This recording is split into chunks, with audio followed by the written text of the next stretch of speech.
নজর দেয়, তারা আমাদেরকে দেখে, আমাদেরকে ওয়াসওয়াসা দেয়, অনেক কিছু করে, আমরা বুঝতে পারি না। আল্লাহ পাকের ফেরেশতারা, আল্লাহ পাক যদি ফেরেশতাদের মাধ্যমে এই নিরাপত্তা না দিতেন আমাদেরকে জিনরা উড়িয়ে নিয়ে চলে যেত।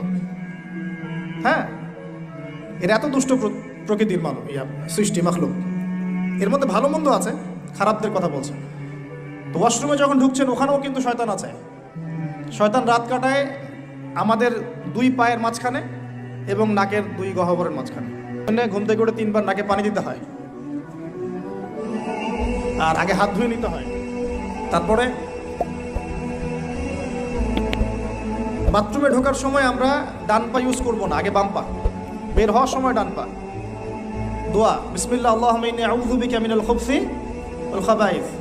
এখনকার টয়লেট যেগুলো হচ্ছে, মানে যা চলছে আর কি, ইংলিশ, এখানে নবী সাল্লাল্লাহু আলাইহি ওয়াসাল্লামের মতো বসা সম্ভব না। আমি আপনাদেরকে